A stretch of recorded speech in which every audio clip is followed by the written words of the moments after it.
It is a beautiful sunny day in the capital of Delaware for race 28 of the NASCAR Nationwide Series. ESPN's live coverage from the Monster Mile, presented by Cici's Pizza.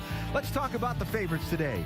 Joe Gibbs Racing. They've led 77% of the laps here the last 6 races. So with Kyle Busch and Joey Logano starting on the front row, start there if you want to pick a winner. But then again, this is the Monster Mile, known for matching up race cars. Anything can happen. Let's go trackside for the ceremony. Today's colors are presented by representatives from the Boy Scouts of America Troop 24 from Wyoming United Methodist Church in Wyoming, Delaware. Please rise and remain standing as I present to you Dover Air Force Base Chaplain, Captain Major Barry Ball, for today's invocation. Let us pray. Almighty God, for this beautiful day, for the men and women who have stand in harm's way around the world right now, protecting our freedoms so that we can gather here for this event without fear.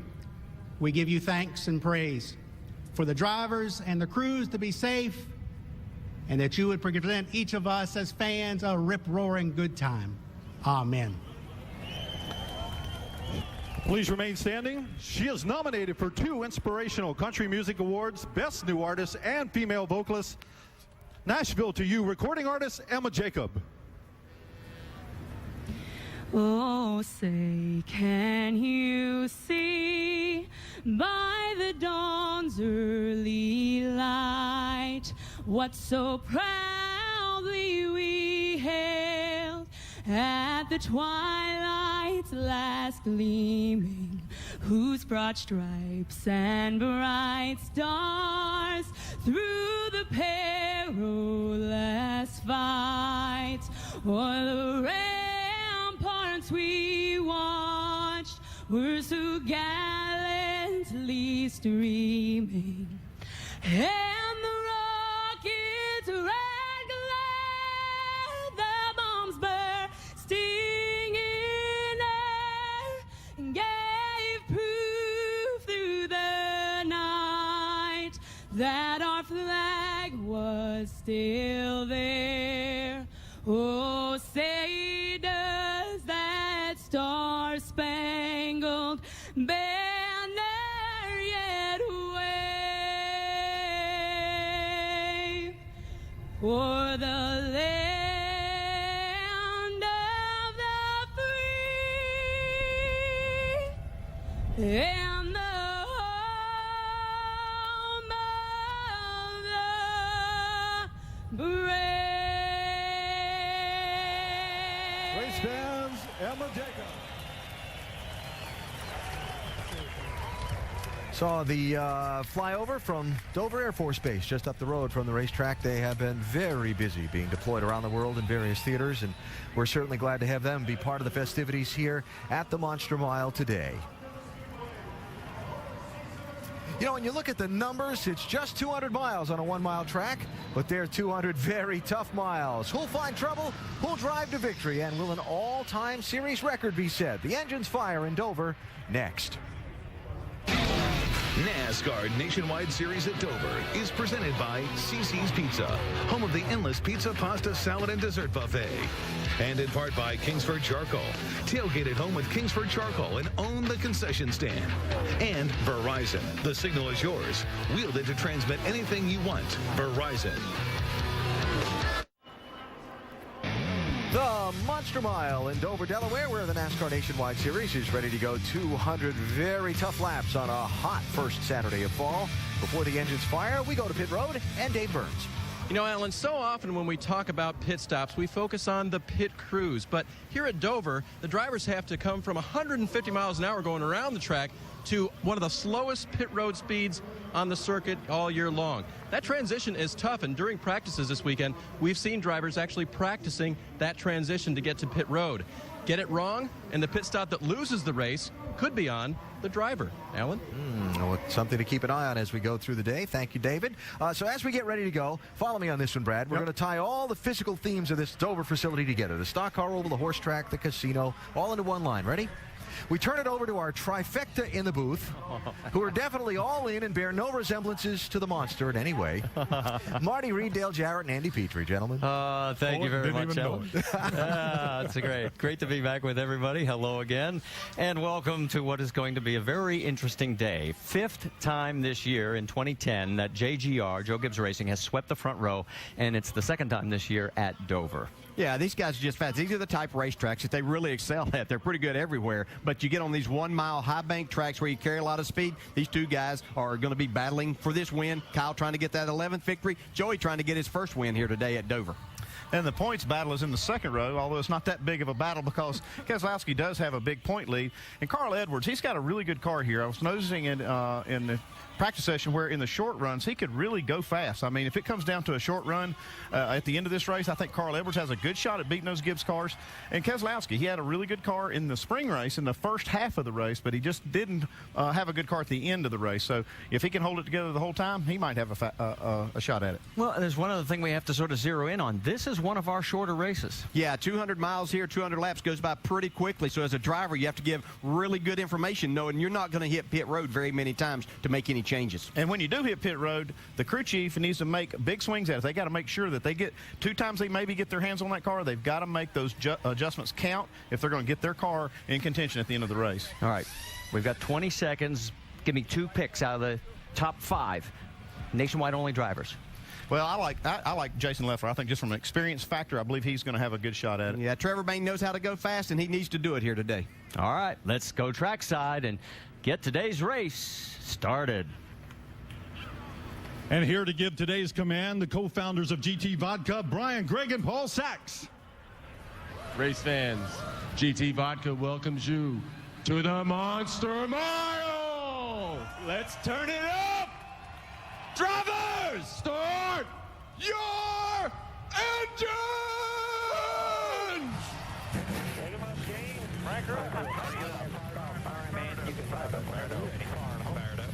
Wasn't Ric Flair, was it?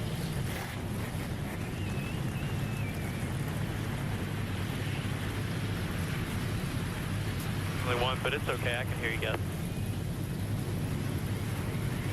Well, the engines have fired on the 43 cars that will take the green flag in just a matter of moments. And when we come back, we're going to be able to talk to our in-race reporter. He's our current points leader by 373 over Carl Edwards. We're talking about none other than Brad Keselowski.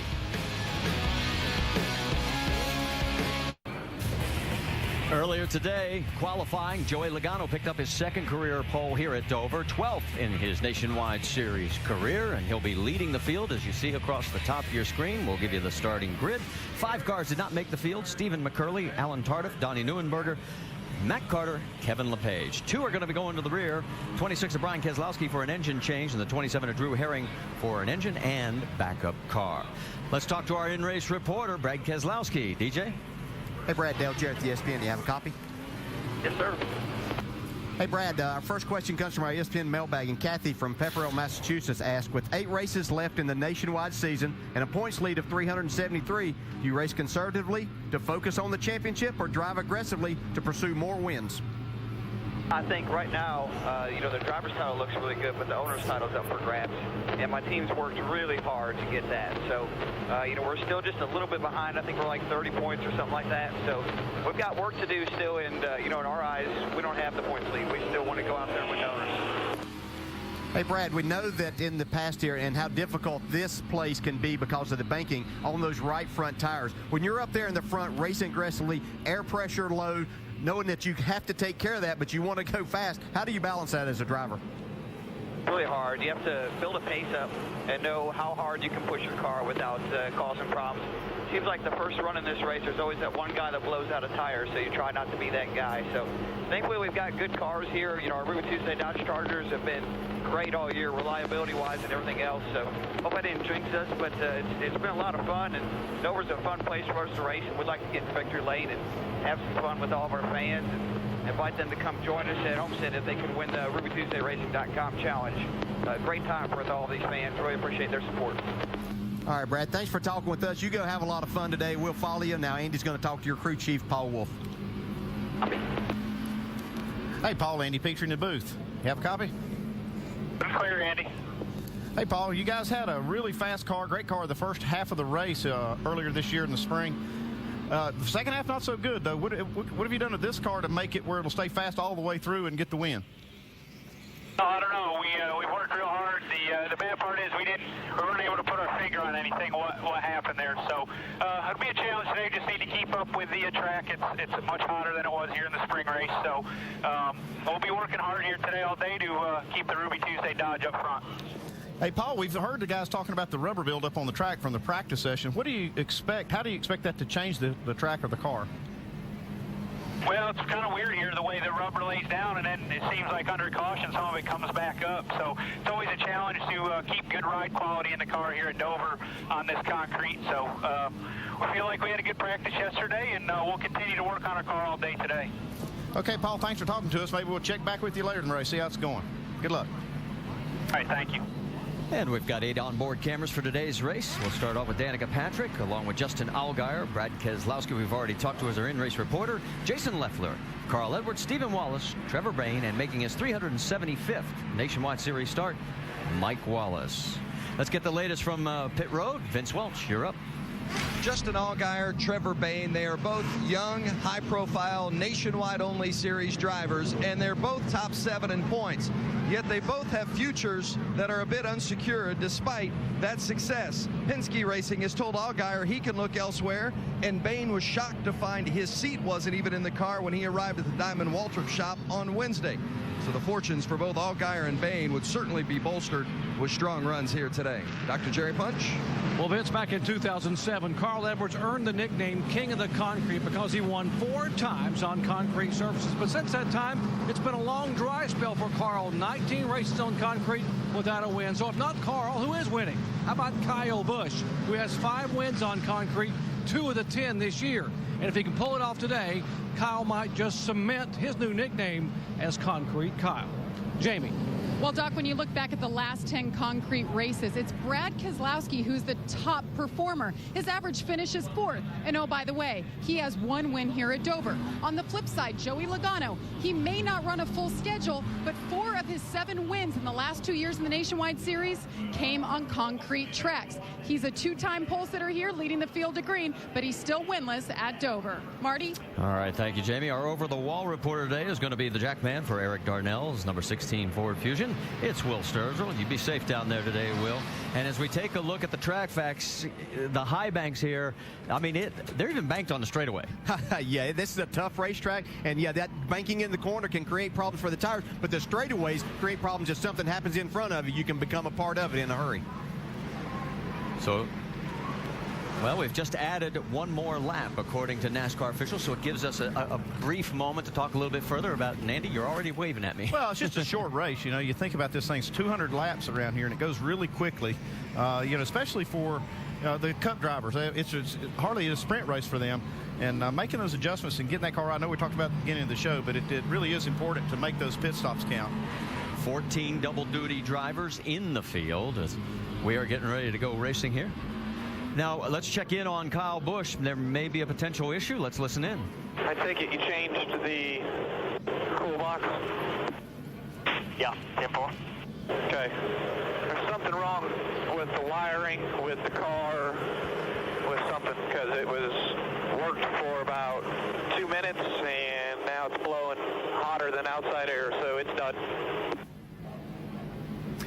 So, how bad is that, driver? Well, I mean, those things, you call them a cool box. It's not cool, but it's cool. It pumps in cooler air, and it's a pretty warm day here at Dover. So even though we talk about a short race, that'll be a little inconvenience for Kyle, especially as he tries to get ready for tomorrow's race. You don't want to get too dehydrated in there. Is there anything you can do to help him? Not right now, no. And it's really something they're just going to have to deal with. If it was a longer race, 400-lap race or something, you might want to think about a way to try to fix it. It's probably, you know, some kind of circuit there, circuit breaker popped, something that's causing that. But you'll just have to deal with it. All right, we're coming down with the pace car pulling on to pit road. In the front row, it's all Joe Gibbs Racing, Joey Logano, Kyle Busch, followed by Carl Edwards, Brad Keselowski. And as they come out of turn 4, the fans in the stands here at Dover are coming to their feet. And the Nationwide Series from the Monster Mile is green.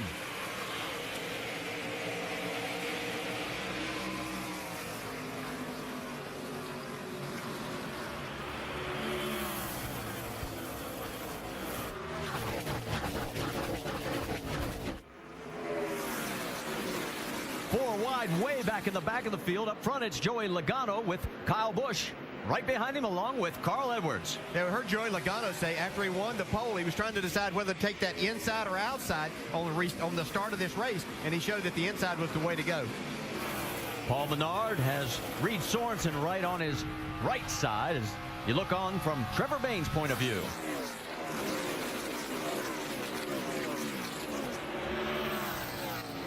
Sorensen still able to hold on to that spot. Now pulls in front, takes over the position, put him up into 5th. And one thing you can see here is what we've been talking about. They just had 2 cup practices. This racetrack is really rubbered in. Goodyear has a great tire here, and but it is going to be a different racetrack than what these guys were on yesterday because there wasn't this much rubber down. DJ, the one thing I'm noticing, this is the same thing we saw during qualifying. Joey was able to hug the bottom. Kyle was a little further up. Yeah, and Kyle, you can look at that and think that, okay, Kyle may be taking care of his car a little bit more, being able to keep the RPMs up a little bit. So just the 2 different lines that you can use, but that would be taking care of that right front tire a little bit more where Kyle Busch is running. Same place we kind of see Michael Annett running a little higher. Yeah, Ryan Newman gets around Annett. Meanwhile, look at this. The 18's got a run on Joey. Yeah, Kyle's using this as his advantage. He was definitely making some headway through the middle of the corner and running faster, and that momentum just carries him down the straightaway. Hasn't cleared him yet. They go through 1 and 2. He's got him clear now, so we've had our first lead change. Yeah, I think that's what's a thing that makes Kyle Busch so good, especially in these cars. He knows best of where his car can keep the momentum, and he can make the most out of it, and he searches around and finds that. This is what he found in practice for his car.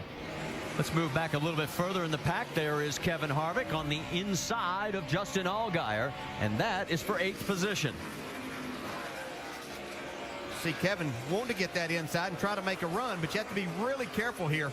Slide up into the guy that outside, or you'll get really loose down on the bottom. Let me update you. We've got 3 that have already parked at Jeff Green, Dennis Setzer, and Brian Keselowski.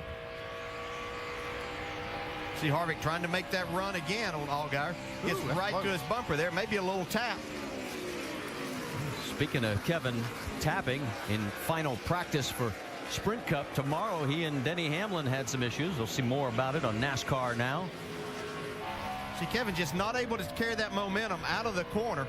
You just can't get all the throttle that you need to make that pass complete because you need that racetrack. Oh, he's working him over there. Yeah, he's letting him know he wants the spot. Stephen Wallace is watching right behind. You can see, yeah, he followed Allgaier in a little more that time instead of going below him, and he actually got Justin Allgaier a little bit loose, and now is able to complete the pass. And Stephen Wallace looks like he's going to try and take advantage of it, maybe carry Jason Leffler with him, as well as Ryan Newman. Well, if Stephen was paying attention, he'll follow the 12th car down into the corner here. He's already loose, and he can help that issue. Newman's going to try on the high side, not going to have any success on the 38.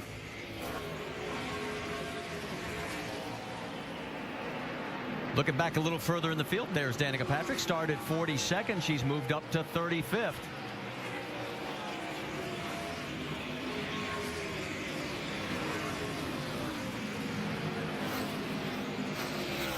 Back up front, we've still got Kyle Busch with Joey Logano leading by about 0.7 of a second. It's Carl Edwards, Brad Keselowski, and Reed Sorensen. And there they are coming into your screen here at the NASCAR Nationwide Series race at Dover, presented by CC's.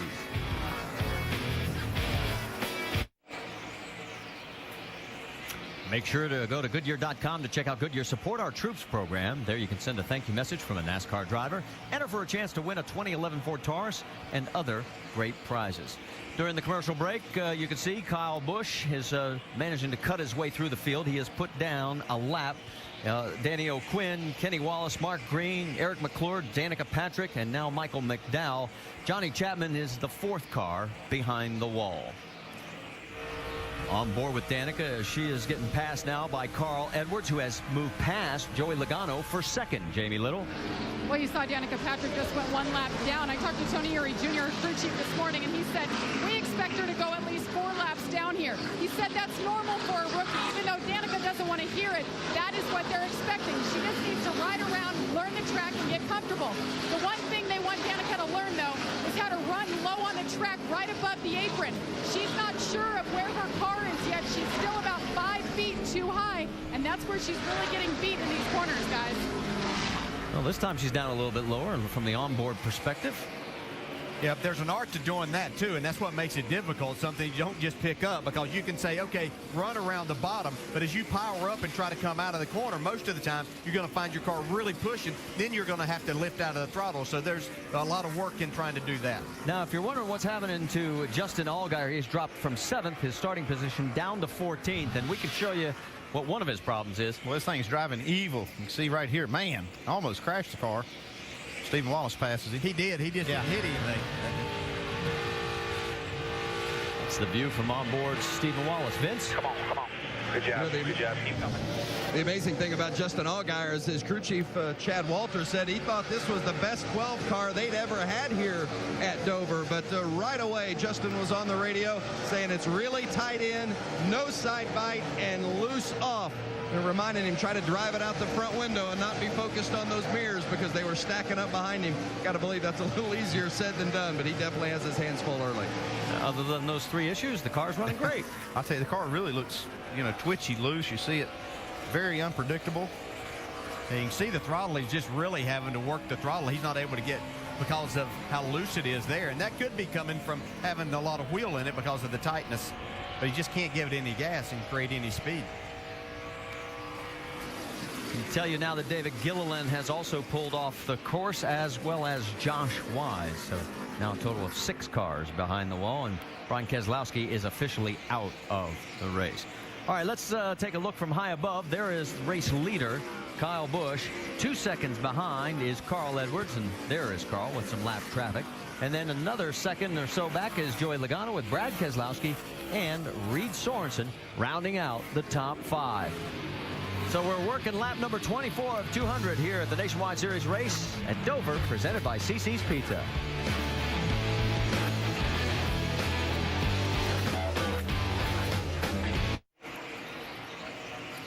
Top of the hour here at Dover, and we welcome everybody back to Dover International Speedway. Our race leader is Kyle Busch, the 6th straight Dover race that he has led. Points leader Brad Keselowski is running 4th.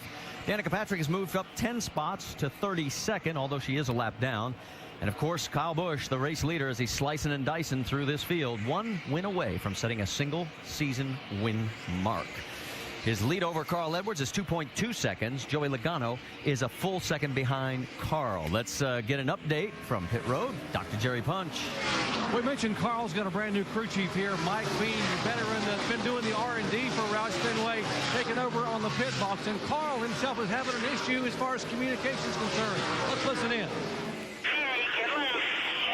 Yeah, it's real noisy. I can't understand the times. Just saying, if you've got one of those, those pieces that cover your mouth, that would help out a lot if you can find one. Well, Mike is up on the pit box, and a moment ago, Carl was trying to hear Mike talk on the radio. Now, what Mike has been doing since then is covering his mouth sometimes when he talks, shielding that microphone that comes off the headset, which makes it a little bit easier for Carl to hear the lap times as they come by. So just a momentary issue seems to be resolved. Mike Beam won a truck race here in 2006 with Mark Martin behind the wheel in a cup race with Bill Elliott all the way back in 1990. Yeah, and it makes it so difficult here because especially when these cars get strung out like they are now, there's no brake. So it's not like you can wait till there's a gap and try to talk to your driver. And it makes it so difficult. A lot of crew chiefs, Andy, I think, went to wearing a kind of a cup over their mouth and their microphone to help that. Yeah, the noise factor, and this is one of the worst tracks for it. It's just so hard, to get that that background noise out of your radios. And it's even hard to communicate with the crew down there, trying to, talk about what you're going to do the next pit stop. It's just, it really is a difficult environment. But they do make a thing that you can, like I say, I guess jet fighters used to use them to be able to muffle that outside noise. Let's give Drew Herring a tip of the hat. Started 41st in a backup car. This car has not even turned a lap. They didn't have anything ready for this piece.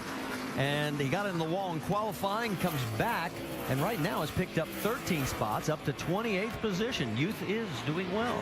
Yeah, he's doing a nice job. He laid down a pretty decent lap in qualifying, but had a problem there on his second lap, unfortunately for him. Dave? And DJ, the junior engineering major from NC State, will first of all be glad to know that his football team won today, but also the car just a little tight from the center off. That's a pretty decent report concerning everything you guys just talked about. Now, I did talk to the crew right beforehand. They made some creature comfort adjustments for him in there. He already had his seat mounted in the backup car, but that was about it. They had to adjust some pedals and things to get him just right. Looks like he's comfortable so far. And Herring finished 15th in his Nationwide Series debut back in Iowa in August. Checking in on another battle, Trevor Baynes got his hands full with Stephen Wallace. That is for 8th position. Yeah, he really does have his hands full. I've watched him the last couple of laps. See Stephen trying to go to the inside off of turn 2 right now. He's tried this a couple of times, and they keep running in on some lap traffic. It's kept him from making this pass. Stephen Wallace having a good day here at Dover. Jason Leffler right behind him, along with Ryan Newman. Yeah, Ryan Newman and Jason Leffler have been duking it out the same way here from the start of the race. And looks like Leffler's got a pretty good car. Kind of reeled these guys in a little bit.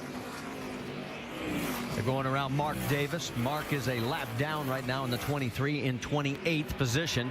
Look out, don't rib those tires too much. Here comes Leffler underneath Davis as well.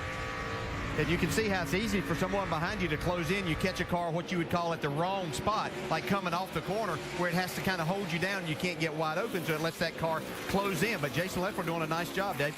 And DJ, right now, his early report on the car that he just had no front grip, but he had a great battle with Ryan Newman earlier, disposed of him, and now, like you say, is chasing down the guys in front of him. And that's battle sort of strung out for the moment, although here comes the 66 again, trying to take another look. It looks like Trevor Baynes having a hard time whenever they're not in traffic, holding his car down some. That's leaving that bottom lane open for Stephen. He tries to get in a little harder there, see if he could get up beside him and keep this run off the corner. Stephen making his 150th Nationwide Series start, still looking for win number 1. Could it come today? Everybody's going to have to, as we mentioned at the beginning of the broadcast, you're going to have to go through Gibbs Racing up front with Kyle Busch still leading. He has now led 38 laps as this battle keeps going. It's one of the best we have on track. 3 cars. This is the closest battle between 3. Let's check in now with Kevin Harvick. And that's Eric Darnell, as Darnell has also moved up quite a few spots, 14 positions. He's up into 22nd, although he is a lap down. But Harvick's closing in now on Reed Sorensen. Yeah, I've been watching him, too, as he's closed in on Reed Sorensen for this battle. Running a little different line than some others. As we go back, see Stephen Wallace still trying to get around Trevor Baynes. Sort of like a soap opera. It never ends. Well, it's just so hard to make that pass, especially on the bottom side. I like to see Steve if he's tried the outside in. Of course, you don't want to open up and let Jason Leffler there and lose a spot either, but sometimes you might have to try that outside, get on the right rear quarter panel of that, like the 99 there, and he can slow him down quite a bit and then maybe get around him. Check in on race leader. That's Kyle Busch, and he's coming up on Elliott Sadler, and Sadler going to go a lap down. That means just 17 on the At Dover's Monster Mile, we've gone almost a quarter of the race without a caution flag, so the pit crews are tuning up, getting ready, because they know they're going to see their machine on pit road for the first time shortly. And tune up the equipment, tune up the body. That's right. All the same thing. Got to be ready to go when that car hits pit road. From the pit studio, Alan, Rusty, and Brad watching Kyle Busch stretch out a 5-second lead as he works through traffic, and watching lap traffic be a little hairy, too. Oh, this place is tough to get around, especially off these corners. You see Ryan Newman on the bottom, Jason Leffler up top. They've been battling back and forth like crazy. But right now, we're 50 laps in this race, and these tires are starting to get worn down a little bit, and these cars are starting to drive a little bit evil. Yeah, they are, and I think we're going to see some right front tires in particular get changed here coming up on this, this pit stop coming up. But great got the fender, run. too. Yeah, we've already got cars a lap down in 17th place. You're 1 lap down, so long green flag run, which is pretty normal here, and some good hard racing right here. Beep, beep. Didn't appreciate that. Hello. Yeah, it's one of the fascinating things about this racetrack. It's so subtle for a driver to see. how he works the groove and tries to figure out where his car is better than the one in front of him to make a pass around. We just saw Ryan Newman do that to get by Jason Leffler. We've been watching your son Steve, Rusty, try and figure out a way around Trevor Bayne. Steve in the 66, Bayne in the 99 for what, about 25 laps? These 4 cars right here, it's been the best race so far. They've been battling back and forth. And I heard DJ say, boy, Steve ought to try the top lane. I totally agree. He's getting boxed in on the bottom of this track, and Trevor's got that momentum on the top side, and that's what Dover's all about. Running the top of the track, getting the momentum, using a lot of the track.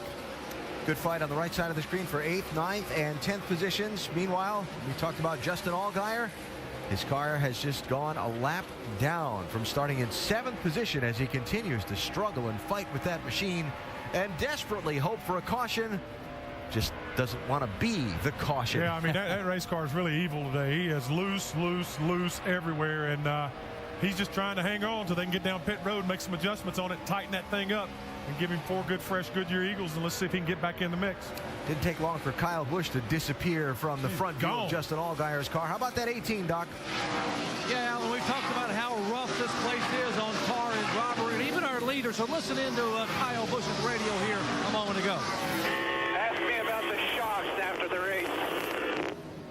Tim, I've heard more about ride quality in the last 2 laps from about 3 drivers. That was Jason Ratcliffe, his crew chief, responding. And what he's hearing from Kyle and other drivers is that when these guys unload the car by dive bombing it in across the bottom of the corner, the car actually hits and shivers or begins to bounce. To explain how that happens and why it happens, let's go down to our Craftsman Tech Garage and Tim Broom. Thanks, Doc. Like we talked in the countdown show, the shock absorbers, we can adjust them to take rebound out of them if we build them rebound adjustable, compression adjustable to help that loose sensation getting down in the corner. But Kyle's pretty good right now. But if you listen to that guy, it reminds you of a guy named Rusty Wallace years ago. He could talk springs, shock absorbers, but what he's trying to do right now is to get more feedback after the race, how to make his race car better. The next trip up here, I'll tell you something, this is one smart guy. Marty? Well, and Rusty, you got to be happy because Steven finally got around Trevor Bayne. Well, I'm glad that happened. I mean, he used a lot of patience, and you have to have patience at this particular track because on the exit of the corners, they're so tight. But Tim's exactly right. You really got to work on these shock absorbers really hard because this is a concrete racetrack. It's not as smooth as asphalt tracks, so it really puts up what we call a little bit of a vibration to a driver. When a driver's driving, he can feel the car actually bouncing across the concrete more than he can on an asphalt racetrack. So your tuning device is the shock absorber. All right, let's move a little bit further back. You're talking about shocks. Let's listen in on Danica Patrick's radio as she's running in 34th, 2 laps down. Slight vibration, feels like right front. Well, and that's exactly what we're talking about. Here's what's going on. We heard Paul Wolf talk to us right before the race started about that rubber buildup and how it does affect ride quality, and it does change as the race goes on, and we see it getting blacker and blacker. I think that's what these drivers are feeling. That track is rough, and then when it rubbers up like it does, I think it hits these, these higher spots get higher yet. I think it just kind of enhances that vibration or those bumps. Jamie, you've got more? And Danica just said, guys, I'm getting tighter. It's pushing more. Remember yesterday, Andy, we were listening. She said it was getting that building push, that building understeer, and that's exactly what she's feeling now. And guys, I'm sure it has something to do with the rubber that's getting laid down. It's the first time she's feeling that. Yeah, you can see, Jamie, from her in-car that she has a lot of wheel in it. And then you can also see with her hands on the wheel just how rough it is. I mean, you can see how those bumps are affecting it and actually making it worse. Ryan Newman going to split these two as he is on the lead lap. Joe Nemechek, who's going to turn 47 tomorrow, he's in his backup car after a crash yesterday. And let's move a little bit further with Trevor Bayne and Ricky Stenhouse Jr. going after each other for 11th position. Let's get an update on the 99. Jamie Little, what are you hearing? And Trevor Bayne's car's pretty much been all over the place, Marty. Since the start of the race, he said he was a little bit loose. Now he says it's getting really tight. He said we need to work on the stability, and that was part of the problem Stephen Wallace was having with the 99. He he was all over the place, so they're definitely looking for some changes on this first round of pit stops, Vince. Well, in the other car in that battle, the 6 of Ricky Stenhouse, he's really had some good runs of late. He's battling with Brian Scott for that Rookie of the Year category, and the last 7 times Scott and Stenhouse have been in the same race, Stenhouse has had a better result. Remember, early in the season, we talked about how the guy couldn't seem to finish a race. His confidence is up. He's running much better. In fact, the last 10 races, Stenhouse has 4 top 10s, having another solid effort so far today. Yeah, remember the first 12 starts of 2010, he had 5 DNFs for crashes. He's had 0 in his last 12 starts. Take a look at Brad Keselowski and Reed Sorensen. That is for 4th on the racetrack, and Reed's going around him to take the spot. Yeah, we'd seen earlier where Kevin Harvick had run up to Reed Sorensen, and Reed's pulled away from him and taken that 4th spot now from Brad Keselowski. And here comes Stenhouse taking a look and doing more than just looking. He's passing Trevor Bayne. That's a nice move. He got his car right down on the bottom, was able to make that pass. So move Stenhouse up to 11th spot. Where's our race leader? There is Kyle, as he's, after 66 laps, leading Carl Edwards by 1.9 seconds. Does he get the record today? 11 wins in a season. It's definitely doable.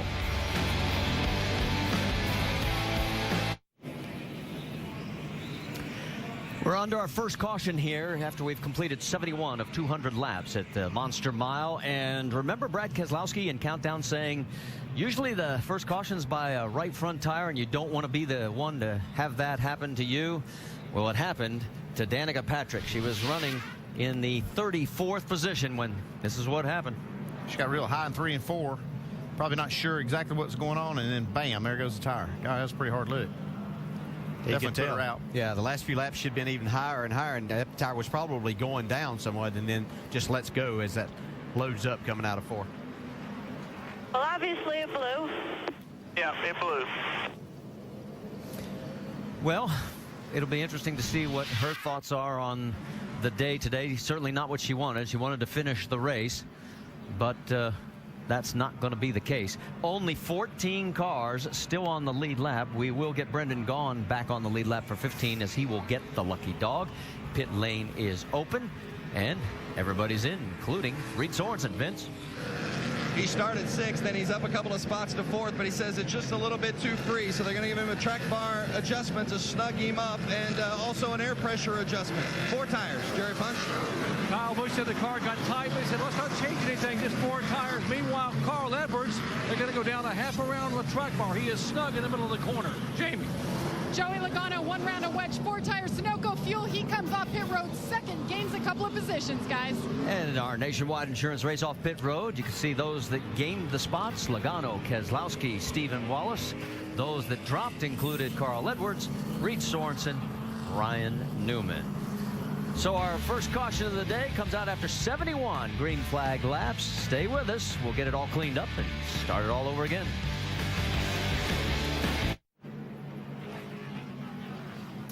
Back here at Dover, and make sure to go to NASCAR.com for all your latest NASCAR information. Getting ready to go back to the green flag.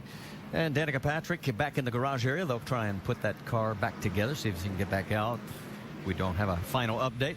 All the other crews looking over tires. Good reports from pit road on the number 1 and the 38, Newman and Leffler. One wave around, Tim Andrews in the 79. We mentioned already, though, lucky dog went to Brendan Gaughan, so we've got 15 on the lead lap. And Kyle Busch, with the choice, decided to go on the high side as he brings him out of turn number 4. It is Busch, Logano, Edwards, Keselowski, and Sorensen. Well, he's in control of where to start that, so you can make probably either side work.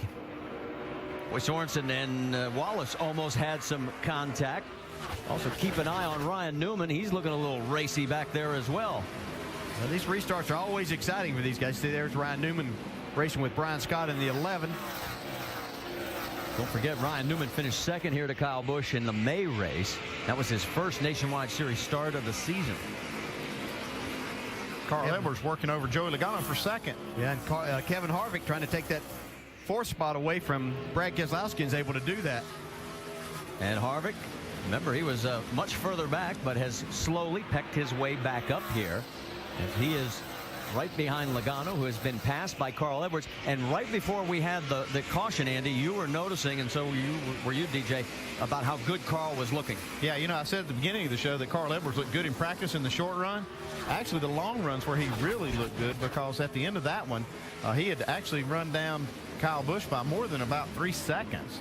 Well, I'll tell you what, though, guys. Right now, Kyle owns this track. 1.1 seconds. There's the lead already as we've gone back to green flag racing. In fact, Joe Gibbs Racing has led all 78 laps so far. 4 by Logano, the other 74 by that man in the number 18. And the 2 JGR cars led all but 3 laps here in May. Whoa, Darnell almost became our second caution. Well, you just have to be careful. You get up on that high side. We talk about it. We can see you can carry some speed. Once you start exiting that corner, you've got to get down. That's not where there's grip. The reason he's running so hard is he was racing Allgaier for that lucky dog spot should the caution come out. Allgaier in 16th now, and here's how it happened. Yeah, you can see he's up there just where it's still a little gray. Rubber build up out there. Actually, the marbles get up there, and there's just no grip whatsoever. He made a nice save. Let's check in now on the 98 of Paul Menard, the 66 of Stephen Wallace. Stevens had close quarter racing since the drop of the green flag. This is for 7th, and right behind there you see the 38 of Jason Leffler as well. Here comes Menard taking a look on the inside. Yeah, Stephen knows from his racing and trying to make passes here already today that it's going to be a tough act for somebody to go to the inside and make that pass on him. So he's willing to give a little bit of that space, see if he can hold off Paul Menard here. Menard's got a fender on him. Now, side by side, they go into the corner. Can he clear him? Stephen runs up a little higher, and he's going to surrender the spot. I think he might be battling his handling a little bit right now. All right, let's check back in on the 99. What kind of tire report do you have for us, Jamie Little? Well, not a good one. The 99 of Trevor Bayne apparently had some contact. We're not sure who with yet. It definitely wasn't the 66. He said he felt like he had a tire going down. Yeah, do you see that tire run there he had? So he came in not once but twice, 2 pit stops to get it all fixed. They said they think he's pretty good now, and he's running 13. He dodged a bullet right there for that caution coming out. Yeah, if the 7 hadn't blown a tire, he was getting ready to. He's going past Eric Darnell right now. Darnell, 17th position, the second car, 1 lap down.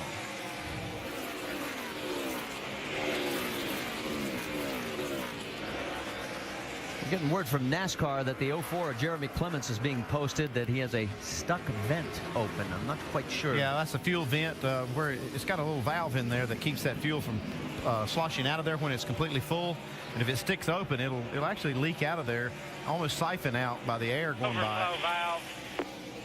And we should also report, we didn't get this out, Michael Annett had a pass-through penalty. He was too fast exiting. That dropped him back. He is running 15th right now. So that's the reason why he dropped back. In fact, he is the last car on the lead lap right now as Kyle Busch is turning it into another one of the Kyle Busch days. He's leading by 1.4 here at Dover. A steamy Saturday for the first weekend of fall in Delaware's capital city, and Kyle Busch has been steaming right along on the Monster Mile. As we approach halfway in today's NASCAR Nationwide Series race, Kyle has been out in front for all but 4 of this race's laps. Here's our 5-hour Energy Rapid recap. It was Joey Logano leading the first 4 laps. Other than that, it's all KB. KB's been flying after Kyle Busch. He's working the top side of that racetrack. You see that, how he passed Joey Logano. But Kyle's been able to run on the bottom, the middle, the top. He's really got a good handle on the car right now. Not been a great day for Danica. She started back in 42nd after being 12th in final practice. And then a little while ago, lap 70, the race really went wrong. Yeah, I was trying to use this as a learning experience opportunity today, and had a poor qualifying effort and blew a right front tire there, bringing out the caution. Tough day for Danica. Hopefully they can get back out and run some laps, get a little experience. And back in the pack, while Kyle Busch has done a lot of dominating, we've seen some pretty hard racing. Oh, yeah, I tell you, there's 4 cars right there. Ryan Newman and Jason Leffler, Steve Wallace, Trevor Bayne battling back and forth. Little bumper contact there. Hey, I didn't like what you did. I'll give you a little break here. Those guys have been roughing each other up, but they've settled in now.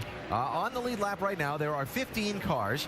The race has only been led by 2 different drivers. Only been 1 caution so far for 4 laps. The Monster's been kind of tame for most so far today, Vince, but not for 1.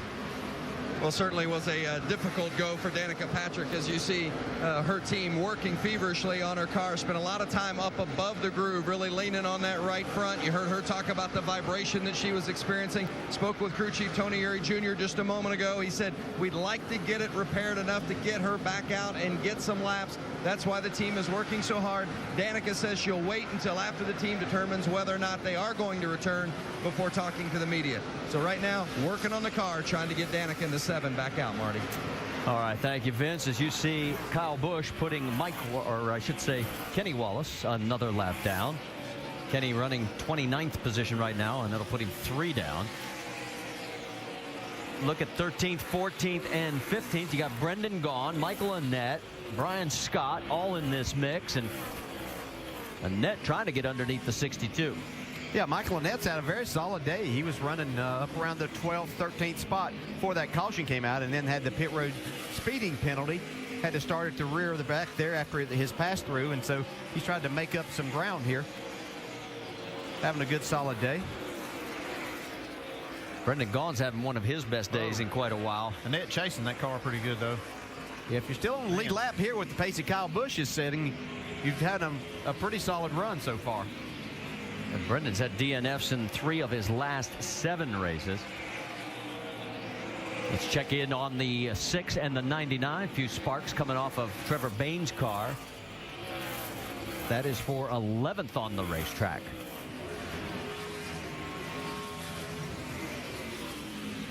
Saw that right front tire off of Trevor Bayne's car. Pretty scary looking thing. You know, I don't know what they did to, what kind of adjustment they made, but if they didn't make an adjustment, they run another long green run, he might be the next one to blow a right front. Yeah, I can't remember which one of the two of you mentioned it, but you gave Jack Roush kudos for sticking with the number 6 of Ricky Stenhouse behind the wheel, especially when he was having all that tough luck in the first half of the year, because in this day and age where it's what have you done for me lately, we see a lot of kids only get a couple of breaks, not that many. Yeah, Ricky Stenhouse done a nice job. He had a tough time at the start of the year, adjusting to the cars, to the racing, was getting in a lot of accidents, but Jack Roush stuck with him, and he's proved Jack Roush exactly right. They knew this young man had a lot of talent, and he's starting to prove that now, and it's really doing a lot better. Another guy with a lot of talent, Trevor Bayne, Jamie. Well, you guys are talking about the 99 and the problems they had on the right front. Jerry Baxter, his crew chief, just came on the radio and told him, hey, I was over-cambered on the right front. We need to compensate for it.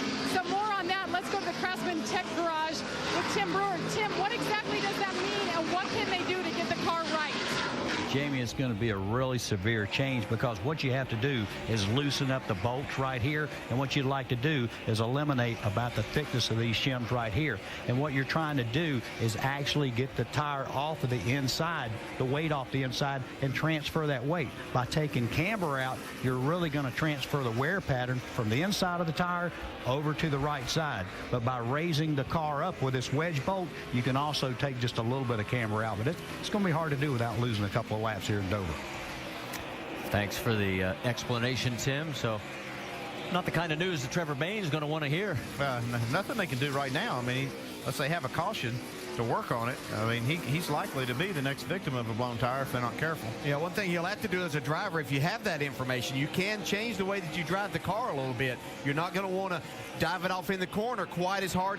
Roll it back up the corner just a little bit, and then kind of drive the car around the corner. You see Trevor doing that a little bit there. He's carrying more speed right there. Just not put too much wheel in it here as you exit the corner, or you put more load on that right front yet. So the driver can help a little bit because they don't have time to make those changes. You notice Justin Allgaier sneaking into the picture every now and then. He is the first car 1 lap down in 16th position. He's trying to get a caution right now to get back on the lead lap.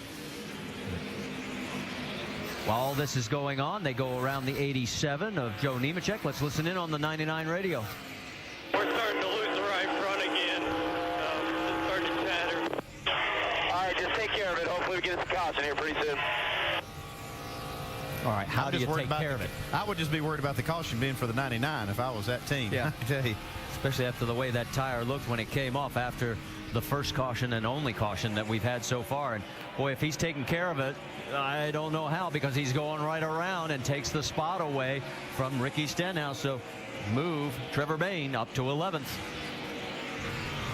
Well, what I am seeing is him drive the race car a little bit differently than what he was, so I think that he is making that adjustment, trying to help that right front. All right, the good news, if you're a Kyle Busch fan, he is still leading. The bad news is Carl Edwards' car is coming back to him again, and he is cutting into the margin. Here at our NASCAR Nationwide Series race at Dover, presented by CC's Pizza. Under our second caution, you can see the reason why. Damage to the 73 of Derek Cope. Has damage on both sides here. Looks like he had a tire go down. Ouch. Bam, into the outside wall. And then he's headed to the inside. No easy hits at this track. That's 2 hard licks. So he gets both sides of the race car. And here we've completed 113 of the 200 laps. As he climbs out, we can tell you Kyle Busch has, for the 5th straight Dover race, clinched the most laps led. He's already led 109. And of course, a reminder, he is still in search of that record of 11 wins in a season. That would break the tie that he holds with Sam Ard at 10. He's able to pull away from Carl Edwards a couple of seconds, but then Carl's able to just inch his way back in contention, and then this caution came out. We'll see if they can make an adjustment on Carl's car and keep up in the shorter runs. That's an awfully long way from pit in all the way down to where Kyle is pitting, where Dr. Jerry Punch is set up. Let's send it to him early, though, Doc. What are they planning? Well, 3,800 RPMs, 35 miles an hour is the key for Kyle, not the speed on pit road. They're talking about Kyle. So the front end of the car just doesn't quite hold as long as he'd like. So they're going to put a rounder wedge in the rear to get the front nose of the car just to hang on more coming in the corner. Now, in front of him is Carl Edwards. And Carl said the adjustment you made is good, but not good enough. Still tight in the middle. 4 tires. They top it off with Sunoco fuel and an air pressure adjustment. Jamie. And Joey Logano all the way down at pit out the last pit box says he wants to go in the same direction. He needs to be tighter when he gets off pit road and off on the restarts. It was 1.5 rounds of wedge, 4 tires. He comes out third, and that is where he entered pit road, Marty. The big gainer so far, Reed Sorensen picks up 2, and Brad Keselowski loses 2 spots. And Ricky Stenhouse's crew gets him back into the top 10. So stay with us. We'll get ready to go back to Green Flag Racing. Want to show you exactly how tight it is on pit road. Watch the 40 Mike Bliss and Eric Darnell coming in, and Will Sturgill, our over-the-wall reporter, is going to go right between them. Oh, so close. What's it look like from his perspective? Look tight, look tight, look tight. We're all right, though. There we go. Here we go, going around. Under control. Get it up. Here we go, down and away. Out of there we go. Little tight is an understatement. As we come back, we're going to Green Flag Racing. Kyle Busch leads Carl Edwards, Logano, Harvick, Sorensen. That's your top 5. Boy, Harvick got a great run there on the restart. They pulled down in front of Carl Edwards, trying to take the lead. Don't think that'll happen. Whoa. Ryan Newman's going way high, too. Kind of tight back in there. Brad Keselowski and Jason Leffler side by side. There's Newman again. At least he's not as high as he was in turn 1.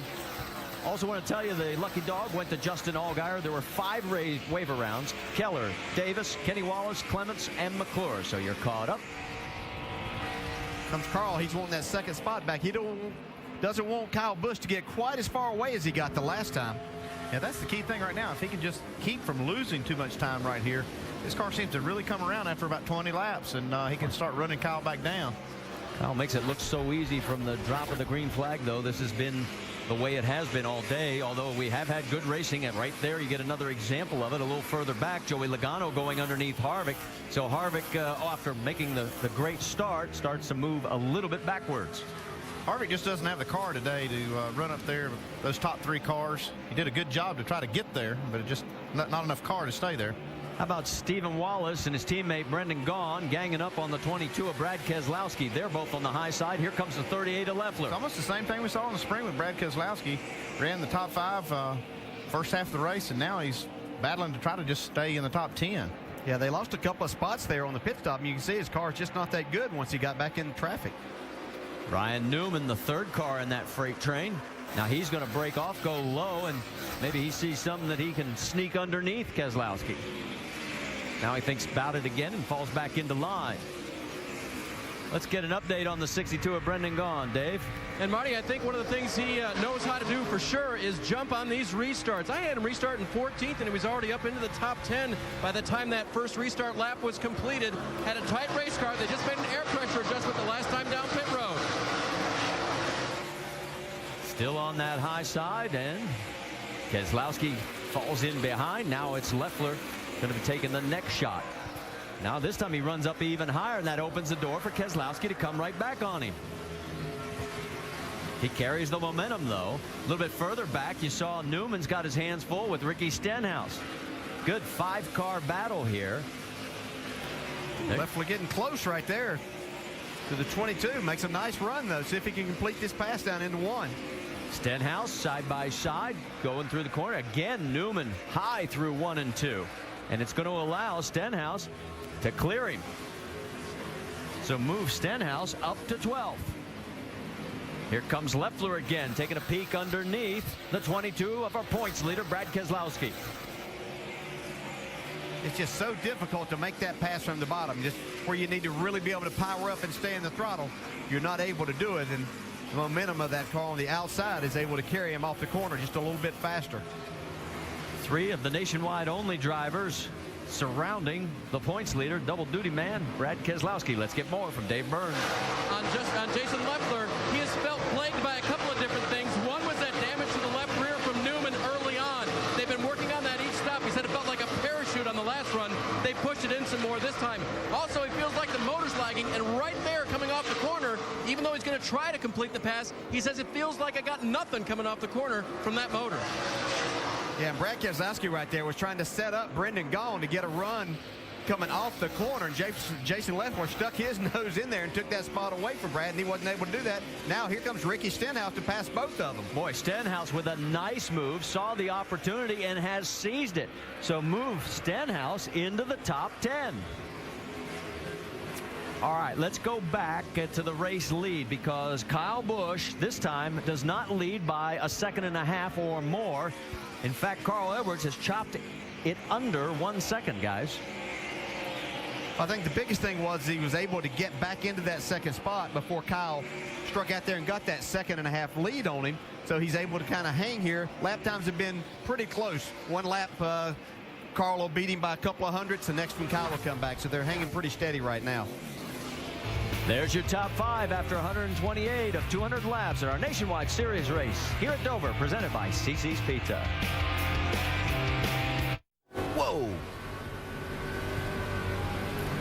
Trouble off of turn number 4. A huge crash has brought out the yellow flag. Cars involved. Elliott Sadler in the 88 at the bottom of the racetrack, and the 27 car just piled into him. Wow. That is Drew Herring, and a terrible crash off of turn number 4 has brought the yellow out for the 3rd time in this race. The crash started with Sadler being turned around, and then Herring came in later and compounded the problem. Well, we could you couldn't see it. We're looking at the monitors in our booth here, but we could hear it behind us, and we hope everybody's okay. You see him working with Elliott Sadler there. Window net down on the Herring car. So a 3rd caution of this race out with 65 laps to go for trouble that started in turn 4 for Elliott Sadler. It's like Elliott was underneath the car there, and he got a little bit loose and turned around, backed it in the wall, and Drew was coming along, and watch this. He just slides right down in front of him. Oh, my goodness. Wow. That is a hard hit. At least it wasn't the driver's door. It was up on the left front tires where he got hit, Brad. Yeah. Elliott backs into the fence there and just can't hold the brakes long enough here, Rusty. And you see the car roll. Oh, my goodness. Woo. And Brad, where he got loose was what we talked about early in countdown. Wow. Off of turn 4, everybody gets loose up in that corner, especially if you got a car to your outside. And Elliott was underneath them and just lost that aerodynamic downforce, caused him to spin. And, boy, that's a violent crash. Oh, my goodness. Herring making his first start here at Dover. Well, first let's watch this in real time and listen. Wobble there, backs at the fence, and sitting up on that 24-degree banking. And like I say, once you get to the front straightaway, it's still 9 degrees of banking. So Hard to hold those brakes, especially when they're a little soft. Well, look at the debris. These guys just pitted, and now they have to drive through all that debris. Wow. It's gonna Plus, be you got a lot of fluid out of Drew's car there. You can see the radiators busted open and stuff running everywhere. It's going to be interesting to see if these guys pit because of all the debris that he's drove over top of. Wow. Point I was starting to make, first run at Dover for Herring. Yeah. Things happen fast here, and there's an experience you might not have at any other kind of racetrack before you come to a place like this, and that's Elliott Sadler. Good to see there. Well, we've seen Elliott take some tough licks this season. We remember back at Pocono, we see Kurt Busch get turned sideways here, and we're focusing on his car as he goes through the grass. And in the corner of the picture, out of nowhere, you're going to see Elliott Sadler come in right there. Here he comes right now. Bam! Head on into the wall. Horrific crash. Here we are now in a nationwide race a couple of months later. Gets underneath the 16, bobbles, backs into the fence. Can't quite hold those brakes. And poor old Drew Herring had nowhere to go, and Elliott's taking another brutal lick. Body's a little beat up this year after racing, without question. I tell you, I think, Alan, you can honestly say Drew Herring really did not have anywhere to go. I mean, his speed he was carrying off at turn 4. He couldn't change lanes at that particular point. Well, and come back to what I say. First time at Dover, things happen faster here than they're going to at most other places you've ever raced. And, you know, there it is. There's a car in your way. Got to avoid it. Well, you're right on with your comment right there. You really are. I mean, if you're a rookie, I mean, you got to learn real quick. But I don't know, even being a rookie, you could have changed what just happened there. 2 race cars for him today, record car and qualifying as well. So tough day for Drew Herring. All the debris Rusty talked about on the racetrack has forced officials to put out the red flag to clean it up. So we will take a break. 65 laps to go from Dover. The Monster Mile living up to its rep.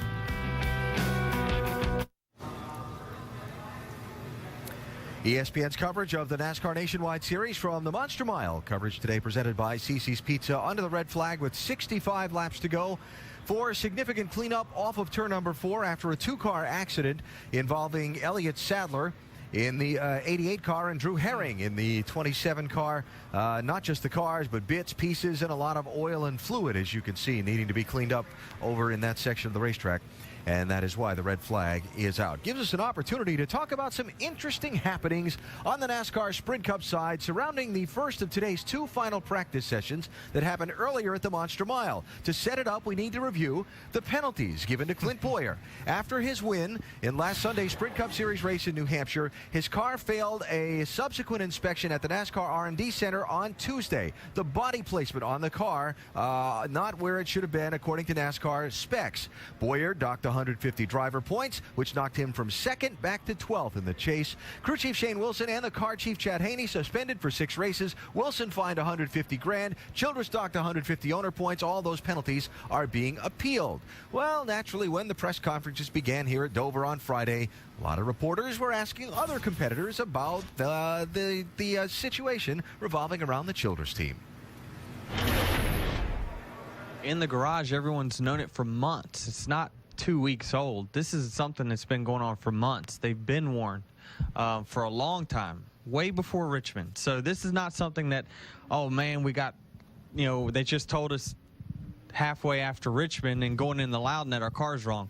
They knew it was wrong way before that, you know, and I felt like they wanted to get everything they could. You know, what did they have to lose, really? So, you know, you almost can't fault them for that. Well, let's flash forward to Saturday morning's practice. Kevin Harvick, one of the Childress drivers, follows Denny Hamlin out onto the racetrack and basically appears to be trying to send a message. He is upset. I don't like what you said, I think was the message. A little contact, a little more contact, a little more contact out on the racetrack. Both drivers called off the track by NASCAR into the garage where discussion ensued. Boys having a little bit of a heated debate on territory there. And, you know, it's very difficult when you're making the implication that someone else is cheating. It goes to the core. And what happened in this instance, as we saw with the fines and penalties, NASCAR has called a black and white ruling a foul. You know, it's cut and dry. So the argument is the penalty. Was the penalty too stiff? That type of thing. But the infraction was there, and they call it 100% a black and white ruling. No discrepancy. And as far as the situation today was concerned, there was some radio traffic on Clint Bowyer's radio saying, hey, your teammate was out there sticking up for you and so on. Let him race. Yeah, absolutely. That's going to happen. Let's see what happens. Now, let's talk about the appeals process. The appeals hearing will be held this coming Wednesday. NASCAR gathered this information and distributed it today at the racetrack. Since 1999, there have been 132 appeals of NASCAR penalties to the National Stock Car Commission. 88 of them, so 66%, two-thirds, are upheld. The original NASCAR penalty stands. About a third, the original NASCAR penalty was either reduced or completely overturned, and in a very small number, the penalty was actually increased from NASCAR's original mandate. We'll talk more about how the appeals process works on NASCAR Countdown. That comes up tomorrow from here in Dover on ESPN2 at noon Eastern, leading to our coverage of Chase Race number 2, coverage presented by Burger King. That's on ESPN tomorrow at 1 Eastern Time. Don't forget, if you are a drag racing fan, the O'Reilly Super Start Batteries NHRA Fall Nationals from Dallas. The qualifying comes up tonight, 1 a.m. Eastern, and then the finals tomorrow at 7 Eastern on ESPN2. And more pre-race coverage from Dover. NASCAR Now presented by 5 Hour Energy, 9 a.m. Eastern Time tomorrow morning, ESPN2. I've done a lot to talk about this week. There you go. Absolutely. I love it. Elliott Sadler involved in the hard crash that brought out the red flag. He's with Vince. Yeah, unfortunately, Elliott looks to be okay, but take us through what happened and how you're feeling from that hard hit. Yeah, well, first, I'm feeling fine. I'm glad NASCAR does a good job of having good rules about safe race cars. And of course, everybody at JR Motorsports built us a good car. And I just got loose under the 16. We were racing for the Lucky Dog, and I got a little free and spun out. Just a bad job on my part.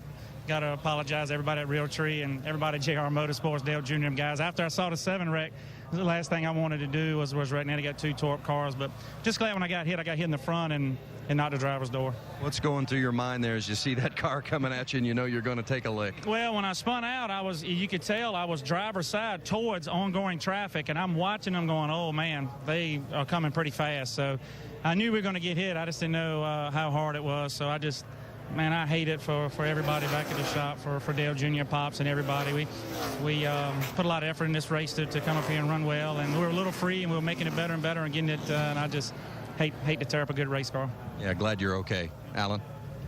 It is good to see Elliott Sadler is okay. So the cleanup continues from the third caution and the first red flag of today's race. The Monster Mile starting to live up to its reputation here in Dover.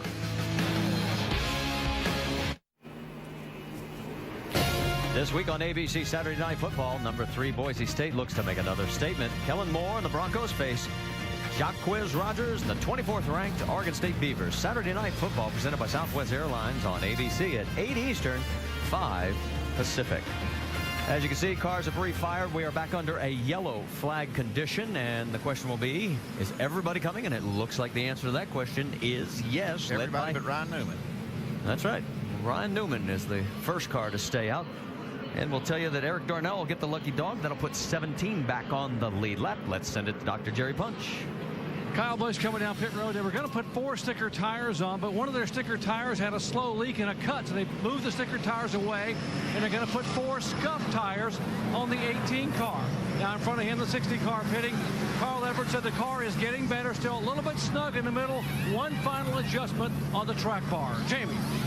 Joey Logano wants to take some of that wedge out of the left rear. 4 tires because of the debris. They were talking about a 2 tire stop to get some track position. He's down and away.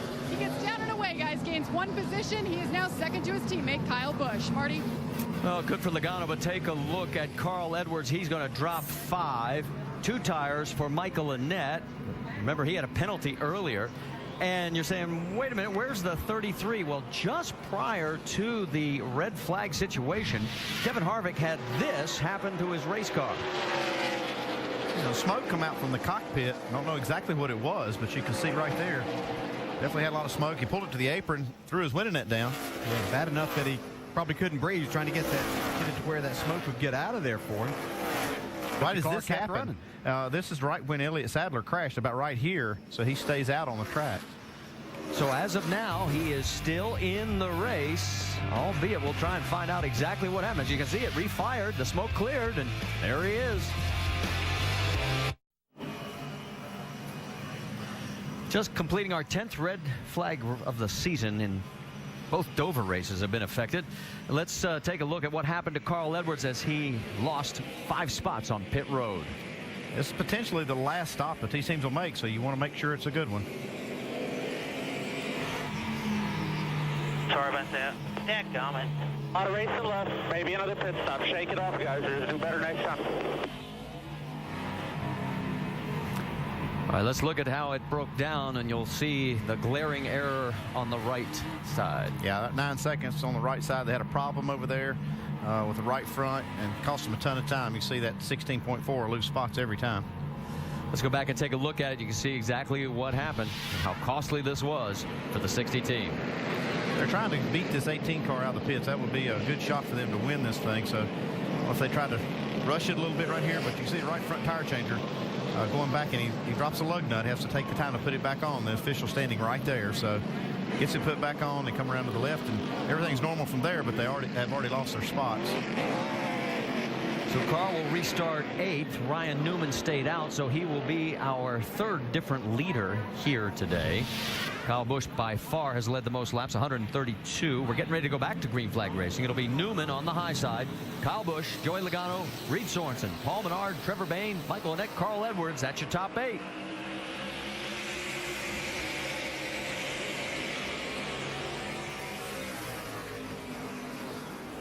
Well, that wasn't a fair fight. Nah, Newman on the older tires just can't hold off Kyle Busch.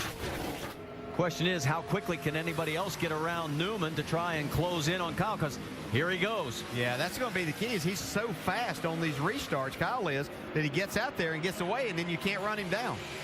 Reed Sorensen giving Joey Logano all he wants right now. This is as far up as Reed's been today. Yeah, he's had a nice solid day. Been in the top 5 pretty much all day. They had a pit stop that he lost a couple of spots, but he made those back up on the track. See, Logano takes that spot away now in 3rd. Paul Menard trying to get underneath the 99 of Trevor Bayne. They're going to have Carl Edwards right there. You're riding with Carl, trying to make up those spots they lost on pit road. Yep, Carl's picked up 1. He's up to 7th. Here he comes, taking a look underneath Menard. Leffler going to try and follow with him. Yeah, Carl got the left sides down off the racetrack a little bit. Kind of shot him up the track there, but he's able to hang on to it. Should be able to complete this pass down in turn 3. Battle for 2nd. Joey Logano underneath Ryan Newman. And he's going to clear him. So Newman, who last pitted on lap 114, everybody else came in on lap 137. You can see what tires means. Yeah, Logano wasn't able to quite complete that pass. Newman had a run still on the outside. Logano couldn't pull up in front of him, so they're still battling side by side here. That stays on the right side of your screen. Let's go back a little bit further. You got Michael Annett and Stephen Wallace battling for 9th. There's Ricky Stenhouse. Whoa, that got close. And Newman's out of shape, too. And there's Kevin Harvick. Now, remember, he was at the tail end of this deal after basically stalling. Thought there was a major issue with the car. All of a sudden, it refired. There's no more smoke, and here he is, taking on Ricky Stenhouse. Racing everywhere. Logano's still working underneath Ryan Newman. Doc, what are you hearing on the 33?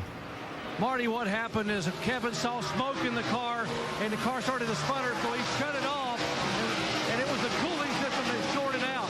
He dropped the window net and was headed toward the fire trucks. He was going to pull the fire trucks and get out and let them put the fire out. That's when the caution came out with Elliott Sadler. So Kevin stopped the car on the track. The fire went out by itself. He sat there. They came down pit road, changed tires, shut everything off to a backup ignition, put the window net back up, and here he is now running the car back toward the top 10. Timing is everything. Great report, Doc. Vince Welch caught up with Drew Herring. He was involved in that big crash with Elliott Sadler. What a tough weekend for the 27. They lost a motor in practice, crashed in qualifying, crashed here in the race. Give us, Drew, what's going through your mind when you come around the corner and you see Elliott sliding back down the track? Trying to do everything I can to miss him. Just got the call late there. I came around, I was already in the gas wide open, and got the call. There was a car spinning.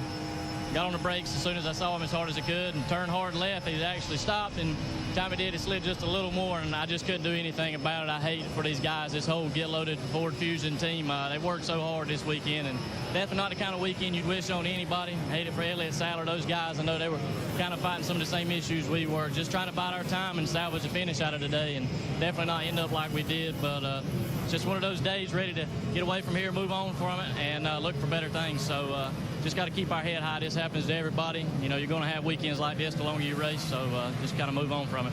tough weekend. They'll look to bounce back at Gateway. Sharp young man, and hopefully he'll be back to race again. Battle continues out on the racetrack. As you can see, we've got 6 cars, basically cover them all with a blanket. Reed Sorensen trying to get under Ryan Newman, and he's having a hard time. Yeah, Ryan Newman's making it difficult. His car's just good enough on that high side to really give these guys fit. Carl Edwards knows that he has a faster car, but he's got nowhere to put it.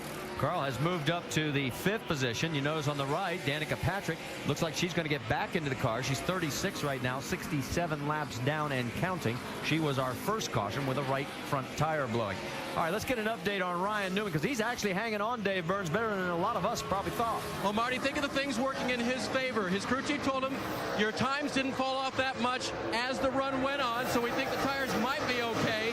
You can make it to the end on fuel. And oh, by the way, remember how some drivers complain that Ryan Newman is hard to pass?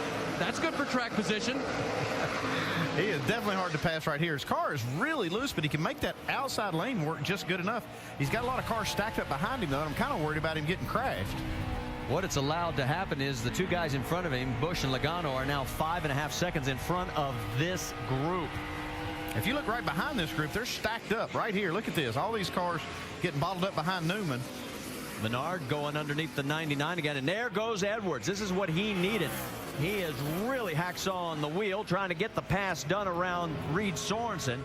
And this is where that one lug nut has come so costly, because he would have avoided all this. Yeah, he'd been in front of this. He would have been trying to track down Kyle Busch. Yeah, now he's having to use up a lot of his race car and the tires just to get himself back in front of this group. Ricky Stenhouse taking a look under the 66 of Stephen Wallace. Can't get it done as he slides up. Justin Allgaier right behind him there, and he's back on the lead lap. Remember, he was one of the lucky dog recipients. Then it is Harvick in 12th and Brad Keselowski there in 13th.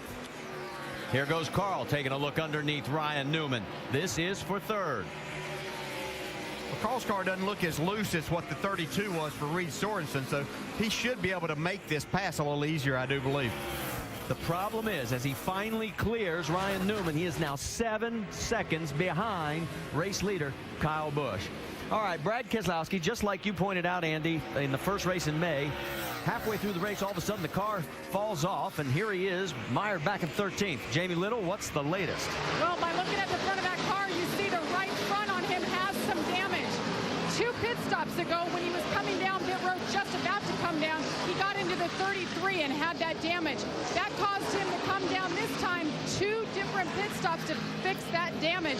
So he fell out of the top 5. He restarted 16th, and he's only been able to find his way back 2 positions, guys. Yeah, that explains a lot. We didn't see that damage, Jamie, and that does explain why he was falling back. Right side of your screen, you see Reed Sorensen trying to take over the 4th spot from Ryan Newman, but Newman hanging on thanks to that high line. But you notice that Carl Edwards has pulled away from this group? He's still 7 seconds, though, behind race leader Kyle Busch. Busch is 2 seconds ahead of teammate Joey Logano. There goes Carl. Here comes the rest of the pack. And all of a sudden, Menard gets passed by Jason Leffler. Boy, what a 4-car lineup this is. Menard trying to come back. There is your race leader. 2.1 seconds, as we said, after 158 laps. And Busch now has another record. He passed Harry Gant for most laps, led at Dover. Gant did it in 16 starts. Busch in 13.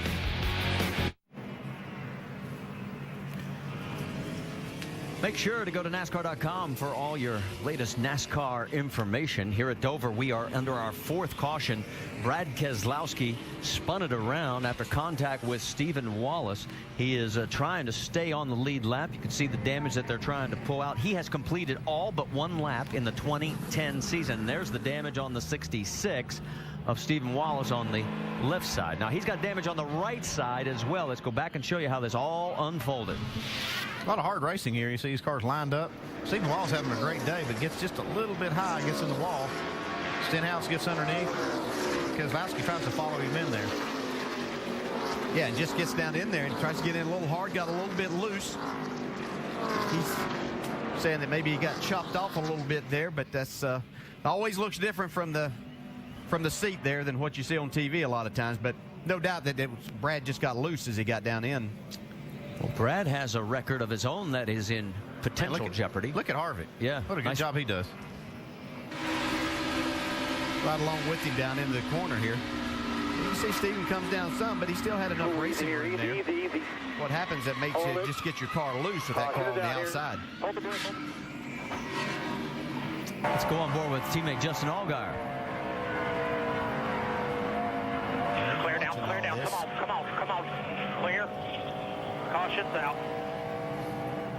I mentioned that record that Brad Keselowski holds, 94 straight races that he has been running at the finish. That is an all-time Nationwide Series mark.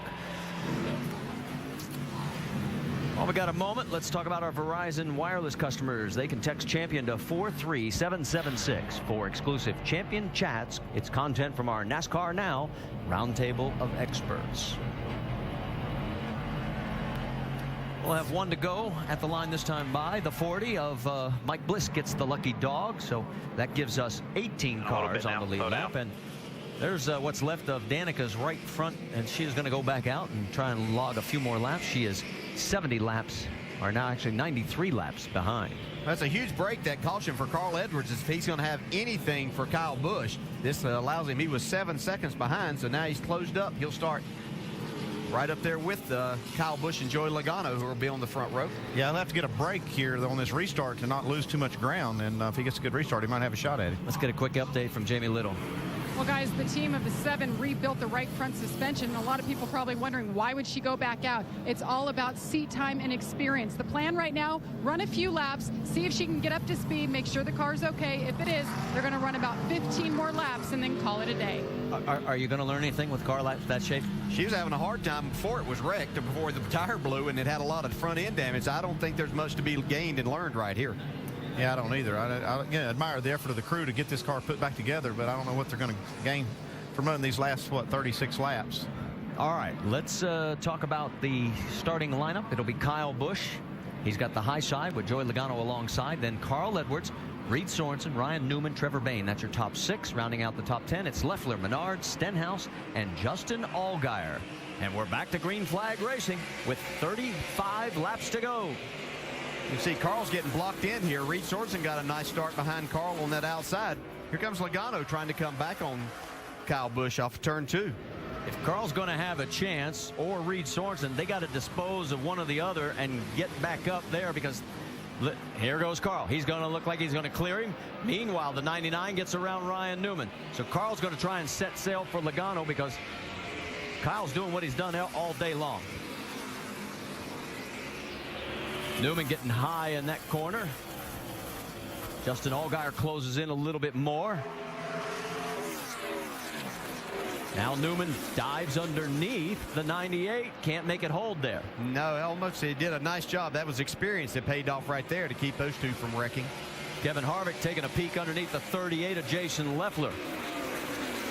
Ricky Stenhouse just a little bit backer, and there's Eric Darnell also in this mix. Darnell got a lucky dog pass. He's running an 11th. Kevin Harvick made a pit stop that last caution, so he's got a little bit fresher tires. Stephen Wallace doesn't look all that worse for the wear, considering the damage. He's got fresh tires underneath him. On board with Stephen.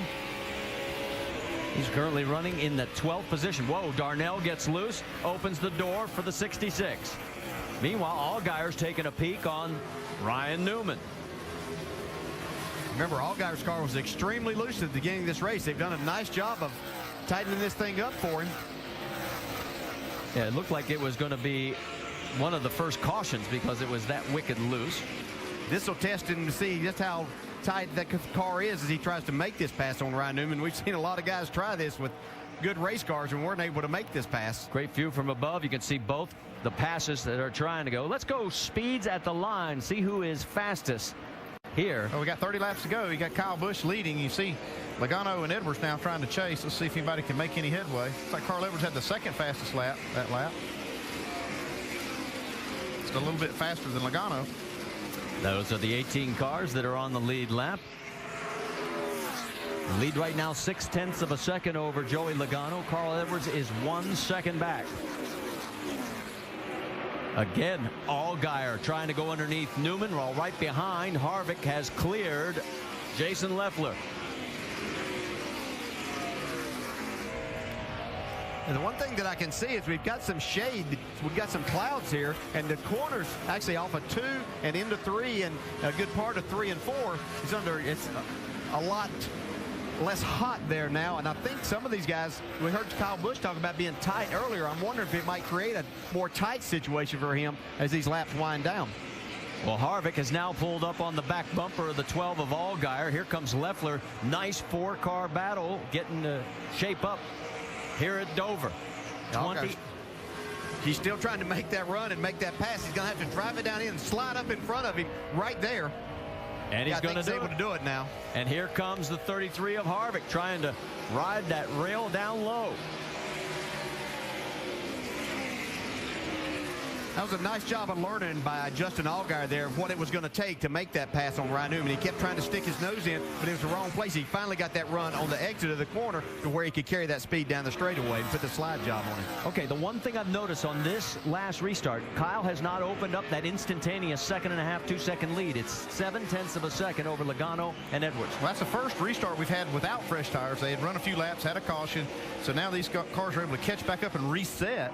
And now you see, I think the only way that Logano or Edwards is going to have a shot at Kyle Busch is if this race goes green to the end. Yeah, Kyle has been a rocket ship on the restarts.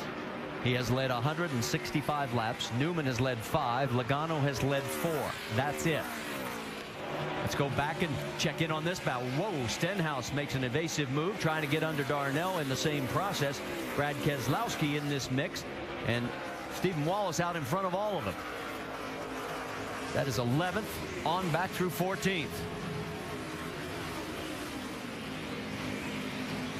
You can see Stenhouse get a little bit loose right there. Brad Keselowski got to the right rear quarter panel of his car. You know, I'm watching Stenhouse, and we talked about his great comeback. A couple of cars back is Brian Scott. Scott, at one point, had Rookie of the Year honors basically in the bag. And right now, I think it was a 3-point difference coming into this race. And here's Stenhouse again running in front of Brian Scott.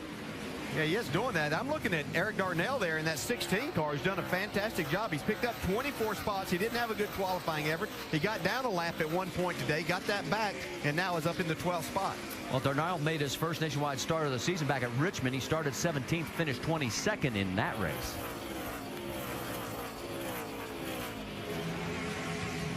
Side by side with Stenhouse, the two Roush Fenway Racing teammates.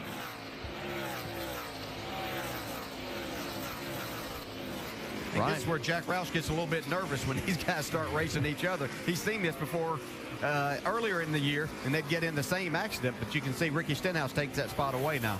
And there's Brian Scott, as we mentioned, just a couple of cars behind him. Brad Keselowski, followed by Brendan Gaughan, Michael Annett. Those guys are all on the lead lap. I think that damage that Keselowski has to the right front of his car is really affecting the handling on his car right now. He's just not able to hold the car down in the center of the corner. Brian Scott taking a peek underneath Darnell. They're side by side through the corner. Can he clear him? Not this time. He'll try it again. Meanwhile, we can tell you the race leader is getting ready for more traffic. That's Eric McClure, and you're on board with Danica Patrick. Well, we thought that might help Joey Logano a little bit, but Kyle disposes of that traffic pretty quickly. Yeah, Logano is doing a pretty good job through this traffic as well. I mean, he's just zooming by Eric McClure now. And if Danica will give him a break right here, he might even be able to close just a little bit. Danica stays high. Gained about a half a second that lap. Logano goes low, and he clears. There's Carl Edwards next to come by Danica. Yeah, Kyle's got clear selling for a while, though, so see once they get back into, once Logano clears that, see what these lap times do now. Yeah, we'll see how it stabilizes out. Well, with all that damage, Danica is running 0.7 of a second slower than our race leader. But she's flogging it. She's getting out there and getting the laps. Yeah, they actually did a pretty nice job of getting this car repaired and fixed, and she is able to get a little more experience, a few more laps on the track here. Top three now have some wide open track. There goes Kyle, Joey, and Carl. 17 laps to go here at the Monster Mile. It is basically going to come down to these three. Side by side, It is Brendan Gaughan getting passed by the 22 of Brad Keselowski. Well, almost. Here comes Brendan right back on him. Yeah, Brad's got his hands full with that race car right now. Whoa. Well, he does clear him.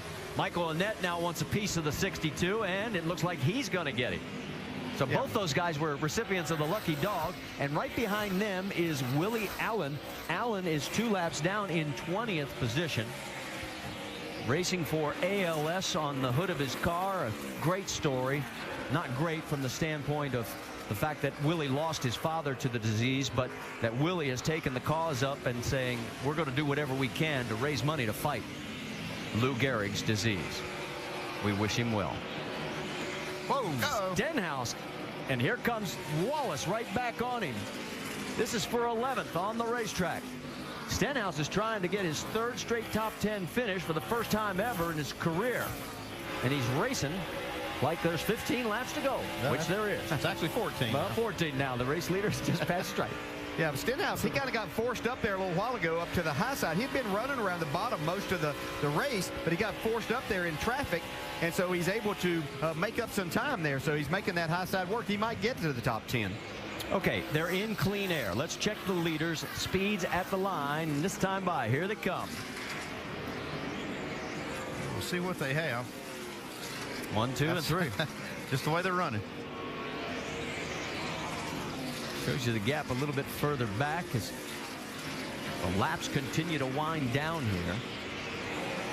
The battle for 5th place is what we're looking at right now. That's Trevor Bayne trying to hold off Paul Menard.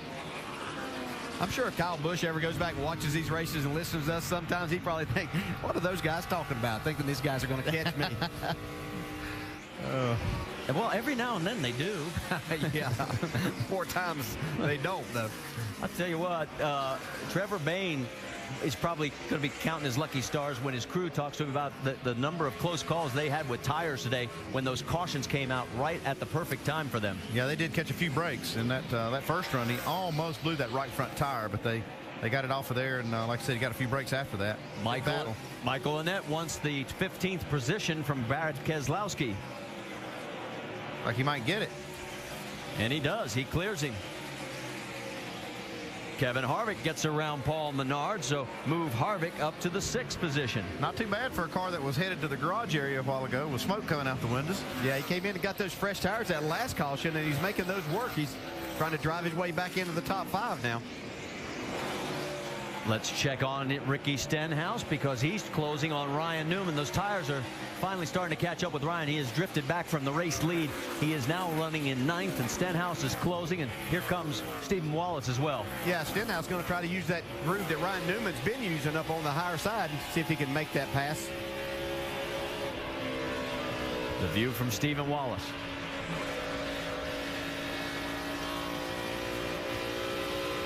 Gives you a little bit of an idea of how you drive uphill out of these corners. This is what you fight. You've got the banking, and then it flattens out, even though the straightaways are still banked 9 degrees. You see Brian Scott also giving the 66 a look.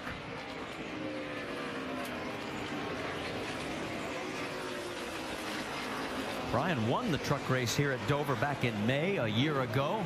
Right now he's got his hands full. The lap traffic of Eric McClure being cleared by first Ryan Newman, then Ricky Stenhouse. Eric giving plenty of ground. McClure's running 29th right now, 6 laps down. How about the battle again for 5th? Trevor Bayne has it. Kevin Harvick wants it. Yeah, and he has fresher tires and a lot of experience on young Trevor Bayne. And I think that's going to prevail right here. And he does clear him. So move Harvick back into the top 5. The laps continue to wind down. It is 6 laps this time by, and of course for Kyle Busch, he's looking to make another page of history in the NASCAR record book. Let's check in on this radio. We're not going to make it. I've had a vibration since 15 to go. It's getting worse and worse and worse and worse. We ain't going to make it. That's pretty pessimistic right there. He must feel like he has a right front issue maybe, or maybe a loose wheel. I'm not sure what he's feeling. Yeah, you know, sometimes we talk about that lower air pressure. Sometimes he's tried to get out there and get those leads. Like that. We're going to do this right here. We're going to do it.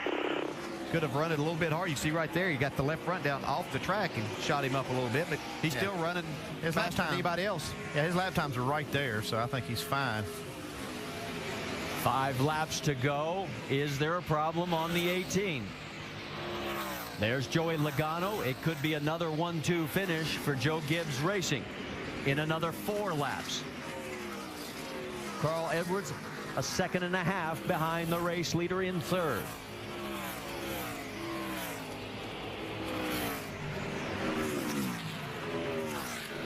That last lap, both cars, Joe Gibbs, Toyotas, ran identical 24.8-second laps. Now this time there'll be 3 laps remaining. Now the last time Kyle Busch led over 100 laps and failed to win was Kansas last October. Guess who went on to win? Joey Logano, the guy riding right behind him. But Kyle has led 188 laps today. Logano has led 4. Yeah, and he's going to encounter a little more lap traffic here. Just be a matter of where he catches him. Does it slow him down? You can see Joey Logano's catching him. He's got it down to a 0.5 second here right now. 3/10 that last lap. Edwards is also closing in. And Kyle does have lap traffic. 2 cars that he's going to have to maneuver through. The 09 of Kelly Byers. Byers gives him room. Here comes Logano charging through the center of the corner, though. We're going to have 1 more lap to get it done. White flag is out. Does Kyle Busch make the record stick? Logano wants a piece of it, but he's running out of racetrack. Bring it to us, folks. Still there. Down the back straightaway for the final time. Kyle Busch, Joey Logano. It could be and will be the 11th time that Joe Gibbs Racing is going to finish 1-2. Coming around the corner, 41st win of his nationwide career. 11 right there, boys. And he's got the record. There we go. All right. Carl Edwards comes home in 3rd, and you can see how far back it is to Reed Sorensen in 4th. Rounding out the top 5, it will be Kevin Harvick. Joe's going to get his picture taken. Here comes a battle. Stephen Wallace, and he holds off Brian Scott for the 12th position. You are awesome, dude. Thank you so much. Well, whatever problem Kyle had in that race car, it wasn't enough to keep him from winning. I'm not sure he wouldn't mess with those guys. And the rest of the field today, he really had a good car all day long. Nobody could really mount a true charge against him. Yeah, I can tell you, I was racing against Sam Hart in 1983 in the Busch Series at that time, and thought that was just phenomenal, winning those 10 races, and wasn't sure that record would ever be broken. Of course, Kyle tied it just a couple of years ago, but man, this young man's just phenomenal talent.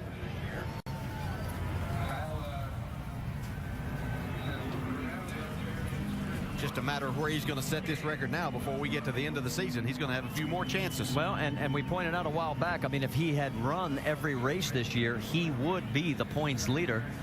But, of course, it has been a limited schedule.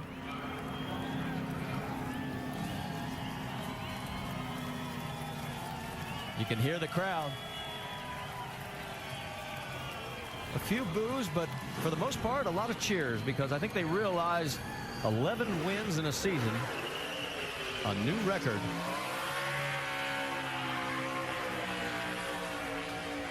And he's done it in 23 races this year. This is race number 28 on the schedule, but he hasn't run 5 of them. Yeah, that's batting almost 50% there. That's pretty good. I don't care what division you're racing in.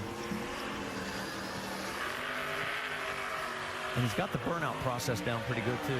Well, he's had a lot of practice. There's no doubt about that. It'll be the 14th win for Toyota at this track. They lead Chevy, who has 6, Dodge with 5, and Ford with 3. He's got them lit up right there. Fans are loving it. And that's in 2010, I should point out. I think I said at this track. That's for the season. 14th win for Toyota. Wow. Yeah, where is he in that pile of smoke? There he is. Uh-oh, radio cord needs to be unplugged. There we go. Of course, he'll do what he always does, head over to the flag stand to get the flag, and we'll get the traditional bow. Although that thing wants to keep moving when he's got it in park. Yeah, it didn't want to roll it back into the wall. And it is. It's trying to creep on him there. There it goes. He's going, okay, give me a chalk or something to weight this thing down. All right, well, we're going to step aside for a moment because Kyle's car might get damaged without him behind the wheel. NASCAR Nationwide Series at Dover is presented by CiCi's Pizza, home of the endless pizza, pasta, salad, and dessert buffet. And in part by Nationwide Insurance. Enter this code at CodeSpotter.com for a chance to win a Roush Ford Mustang. Well, Kyle had trouble keeping the car from rolling back into the wall. Remember, the straightaway is still banked at 9 degrees, and you can see there 10 plus 1 equals 11. And yes, the traditional bow. Thank you very much. Let's show you the ticket to the race because we've got some great action coming up on the NASCAR Nationwide Tour. All you got to do is log on to NASCAR.com/tickets or call 1-800-866-GO-NASCAR. Of course, we're heading for the Kansas Speedway, then all the way out to the West Coast, followed by Charlotte, Gateway, Texas, Phoenix, and the season finale at Homestead Miami Speedway, November 20th. Well, Kyle has made it to Victory Lane here at Dover, and he's climbing out. Doc, let's send it your way. NASCAR's newest record holder getting a shower in Victory Lane here at Dover, Delaware, turning and celebrating his 11th win of the year. What an effort for Kyle Busch. And Kyle, we're getting doused. And Kyle, this race was totally up for grabs until lap 4 when you took the green. You took the lead of this race. What a dominating performance. Congratulations today. I appreciate it, man. Thank you. I can't say enough about these guys on this team. You know, the Joe Gibbs Racing guys do a phenomenal job. And NOS Energy Drink, Z-Line Designs, this Camry was flawless. I mean, it was really, really good. I'm just unfortunate there at the end. I don't know what happened. I don't know if we had a wheel loose or what was going on, but it started vibrating and shaking real bad. And I wasn't imagining things. It did happen. So that was worrying me quite a bit. But, you know, got to thank Gillette and the Nationwide Insurance, of course, Combos, Marquis Jets, all the guys that have made this thing possible. It's really fun to come out here and love running these cars and winning with Jason Ratcliffe and all these boys. Yet another record is yours. I know these records mean so much to you, but this one is special. Most wins ever in a single season in the NASCAR Nationwide Series, topping one of the all-time greats, Sam Hart. Yeah, it's pretty spectacular to be associated with these guys and have these guys win with me. And you know what? Leo's in victory. He better be in victory lane with us. Where's Leo?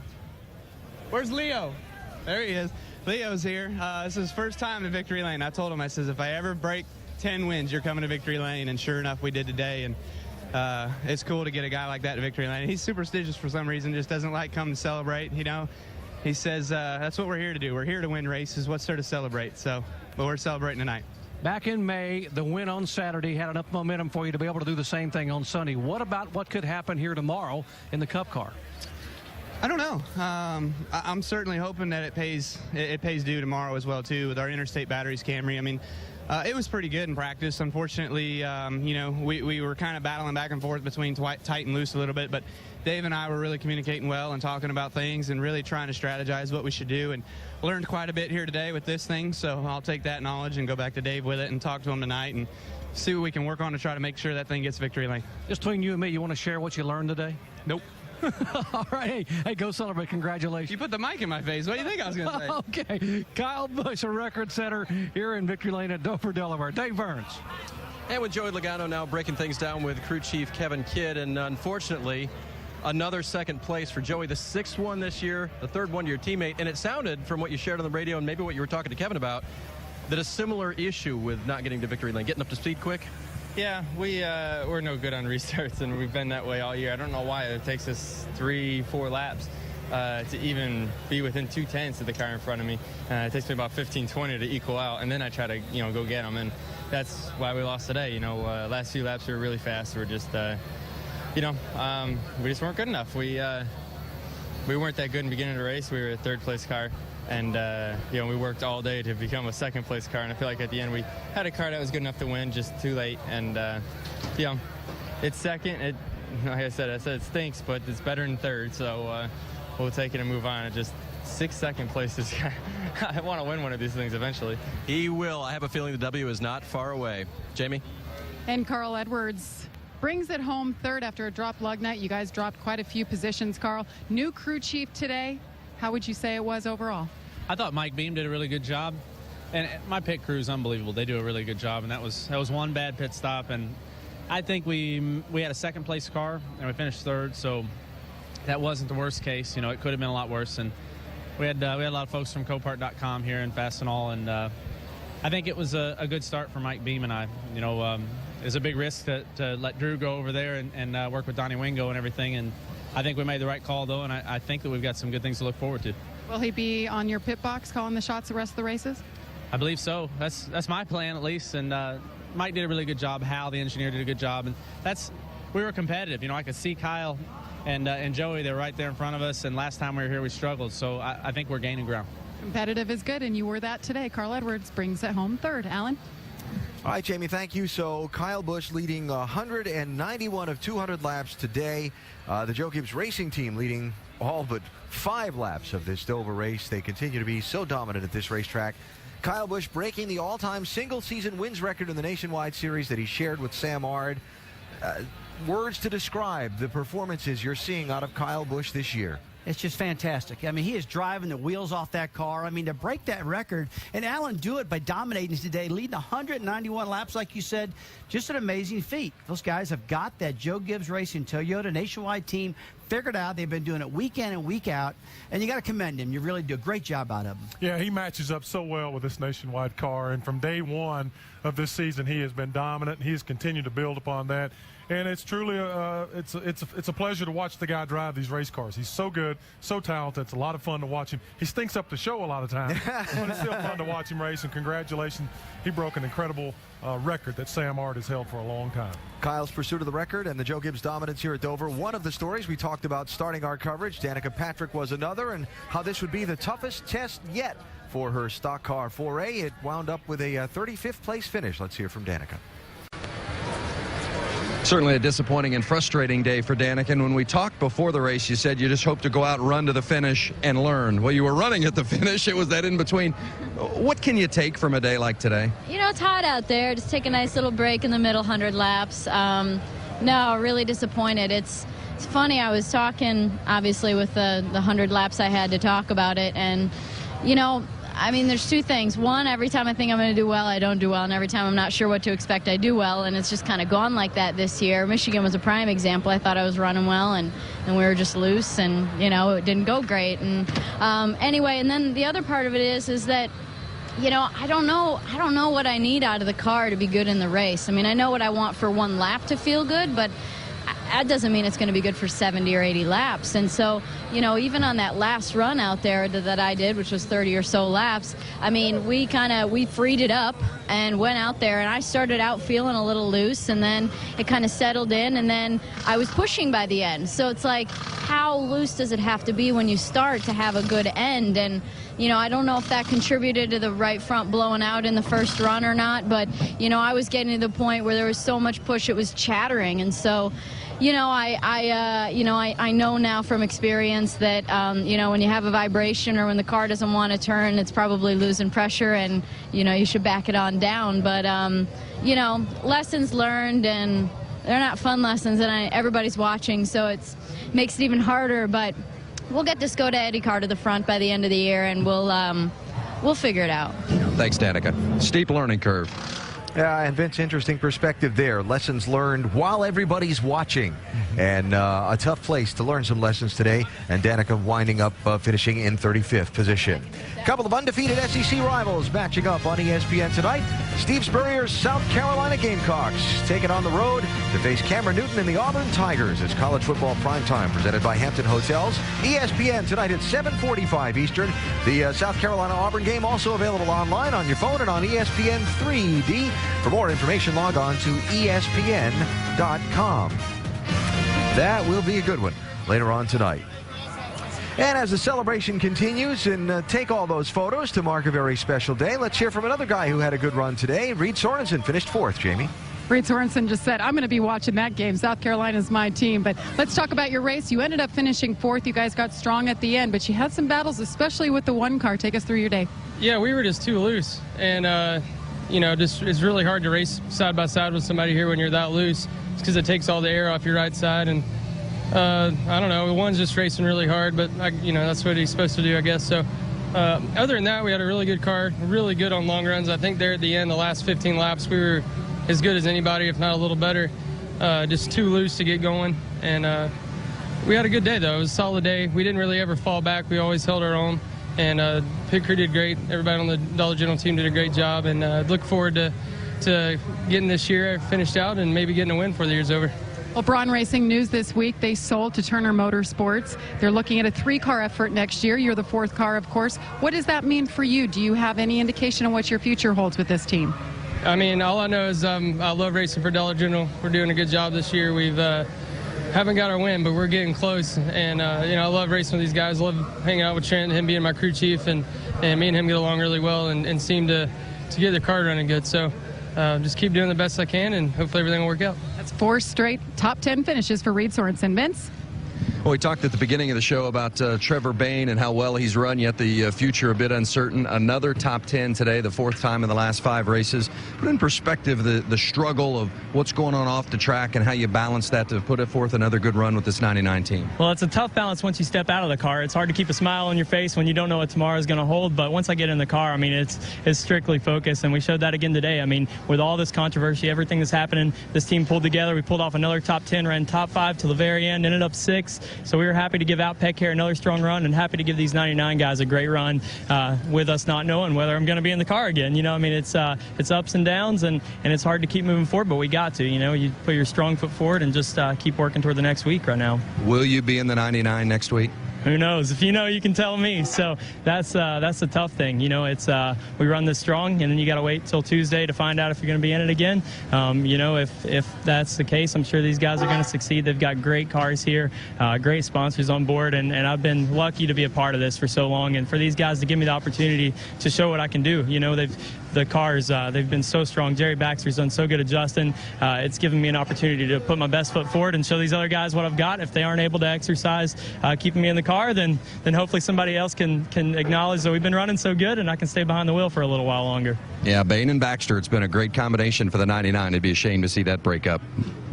And a good finish today for Bayne in 6. Don't forget, tomorrow, our NASCAR Sprint Cup Series coverage from here in Dover is presented by Burger King, ESPN 1 Eastern. We start with NASCAR Countdown at noon Eastern on ESPN 2. Drag racing, O'Reilly's Superstart Batteries NHRA Fall Nationals from Dallas qualifying late night tonight, and the finals Sunday night, 7 Eastern, ESPN 2. Tomorrow morning pre-race coverage, NASCAR Now, presented by 5 Hour Energy, 9 a.m. Eastern. Here on ESPN 2, some of the motorsports coverage we've got coming up for you on the ESPN networks. So, tomorrow, race number 2 in the chase. And up next, ESPN 2 college football primetime, and a good one, Oklahoma and Cincinnati. So, the monster didn't step aside for many today, but he did for Kyle Busch, who rolled to a new NASCAR Nationwide Series record.